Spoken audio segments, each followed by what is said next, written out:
കൈക്ക് മോനെ ആകെ പ്രശ്നം. എടാ കേക്കില്ലേ? എടാ കൈ സീനാടന്നാലും കൈനാ വളവില്ലേ? അങ്ങനെ എന്താ പറയാ, അങ്ങനെ വണ്ടി പോയി കൊടുക്കേ.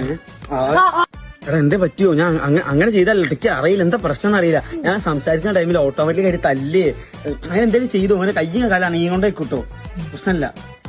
ഒന്നും അങ്ങനെ വിചാരിക്കരുത്. ഓക്കെ അല്ലേ? ഇവൻ എന്താ വയ്യേ? ഇവൻ എപ്പോഴും ഇങ്ങനെയാ, പണ്ട് മുതലേ തന്നെയാ. ആരെന്ത് പറഞ്ഞാലും അപ്പൊ തന്നെ മേത്തൊട്ട് ഇങ്ങനെ കളിക്കൂ. ആസ് എ ഹ്യൂമൻ ഇങ്ങനെ ചെയ്യാൻ പറ്റുമോ? ഇതെന്തായാലും ചോദിക്കണം നമുക്ക്. അതെന്തായാലും ചോദിക്കണം. ഇത് ഞാൻ ചോദിക്കും. ഇനിയുണ്ടോ ഒരു കാര്യം പറയാനേ? മക്കളെ വിഷ്ണു പറയടാ. ഇതെന്താ ഇവിടെ കിടക്കണേ? വല്ലാത്ത ക്ഷീണം, അതുകൊണ്ടൊന്ന് കിടന്നതാ. ആ വീട്ടിൽ പോയി കിടന്നൂടെ? നിർത്തിക്കോ, സാധനം നിർത്തി, പരിപാടി നിർത്തിക്കോ. എന്ത് പറഞ്ഞാലും മേത്തടി കളി.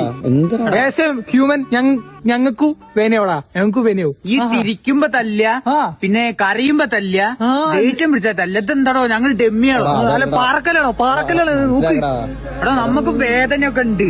ഓട്ടോമിൽ സംഭവിക്കുന്നതാ. ഞാൻ അങ്ങനെ ചെയ്യുന്ന ഇടയ്ക്കാതെ വരും, എന്താ അറിയില്ലടാ. അന്നത്തെ നിർത്തിക്കൊന്നാ ശരിയടാ, ഞാൻ പോട്ടെ. ഹ്യൂമൻ വിഷമൈൻഡ് അവരെ. ശരിയാ, നമുക്ക് പോയി ഒന്ന് സോറി പറഞ്ഞാലോ? ഹ്യൂമൻ ഓത്തുകച്ചവടക്കാരൻ ഹാഷിറേ, അവനറിയോ? പറയാലോ. ഞാൻ അവന്റെ അനിയനാ, പശു കച്ചവടക്കാരൻ. നിന്റെ പേരെന്താടാ? എന്റെ പേര് വിഷ്ണു.